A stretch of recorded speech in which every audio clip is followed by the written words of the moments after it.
Feno ny fepetra hanambarana fa misy ny fahavoazam-pirenena na sinistre national noho ny takaitrana avelan'ny rivo-doza Gamane ka nakatoavin'ny FILAN-KEVITRY ny minisitra ny hanambarana izany ho malalarby nandritra ny fiatombohan'ny fivoriana. Maro ireo firenena izay manolo-tanana hanampy an'i Madagasikara hiatrika ny niaram-bohina hoy ny tatitry ny FILAN-KEVITRY ny minisitra.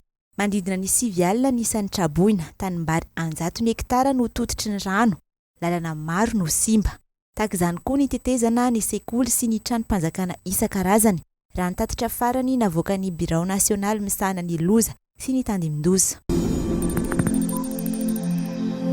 Nanao fanambarana ny Fitsarana Avo momban'ny lalàmpanorenana ho malalarby fa mila mametra-pialana ny asa iandreketan'ireo minisitra mikasa hirotsaka ho fidiana amin'ny fifidianana solombavambahoaka araky ny voalazan'ny lalàmpanorenana.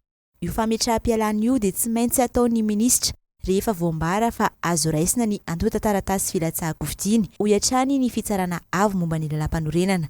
Ankoatry ny minisitra dia tsy maintsy mametra-pialana koa ireo mpiasa-panjakana ambony izay notendrena tamin'ny FILAN-KEVITRY ny minisitra na ny FILAN-KEVITRY ny governemanta tamin'ny andraikiny. Izany hoe ireo mpiasa-panjakana manana laharana taleno miakatra eo anivon'ny ministera. Anainga tsy ho ela hiazo an'i Maroc ny iraka manokany fitondram-panjakana malagasy ijery ny toerana atao foiben'ny masoivo sy hanomboka ny dingana ara-panjakana sy ara-diplomatika no antony izany dia ny delegasiona manokana ho any Maroc izany. Ny 13 ka hatramin'ny 20 Aprily 2024 avy izao no tanterahina io iraka manokana any Maroc io raha ny voalazan'ny tatitry ny FILAN-KEVITRY ny minisitra omaly. Mba hafana manao ny fifanarahana eo amin'ny firenena roa-tonta amin'ny fametrahana ny masoivo malagasy no antony. Isan'ny fanamby napetraky ny fitondram-panjakana ny anokafana masoivo ao Maroc mandritra ny fandalovan'ny filoha Andry Rajoelina tao Casablanca ny volana Novambra 2024. Ankoatran'ny Maroc dia manana fikasana anokatra masoivo any Ankara, Turquie sy Émirats Arabes Unis ihany koa ny fanjakana malagasy.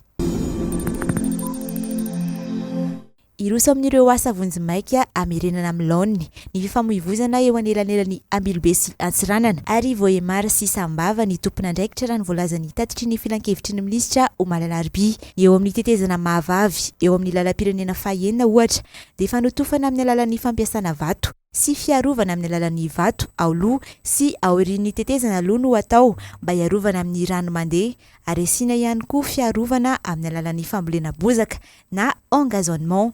Ny zoma 5 Aprily 2024 izao no hanomboka ny asa.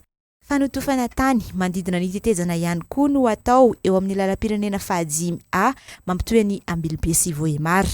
Ny tetezana ifa sy faharoa eny amin'ny lalam-pirenena fahenina kosa dia fametrahana baka mahazaka vesatra 15 taona no vahaolana maika. Ny tetezana mihitsy no lasan-drano eo amin'ity foto-drafitrasa ity. Passage age kosa no apetraka eo amin'ny tetezana ifasy voalohany. Tetezana vaovao azo ifanenana kosa no amboarina atao vahaolana maharitra eo ifasy voalohany sy faharoa raha ny fantatra. Sy nietsika fanjany eo amin'ny laharana faha9 no misy any Madagasikara eo amin'ny taranja baolina kitra maneran-tany raha ny filaharana navoakan'ny FIFA androany alakamisy. Raha eo amin'ny sehatra afrikanina kosa dia 15 no misy antsika. Tsy nampiovan'ny laharan'i Madagasikara izany ireo voka-dalao azon'ny Barea nandritra ny varavarakely ny FIFA tamin'ny volana Martsa teo. Nandresy tamin'ny isa 2 no aotra i Madagasikara nanoloan'ny Burundi ary niondrika tamin'ny isa 4 no 2 teo anoloan'ny Rwanda.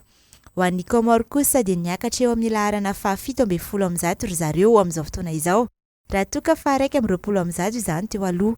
Isan'ny fanandrina amin'ny ekipa-pirenena malagasy amin'ny volana Jona ho avy izao ny ekipa-pirenena Comoriana. Lalao izay tafiditra ao anatin'ny fifanitsanana amin'ny fiadinan'ny amboara eran-tany.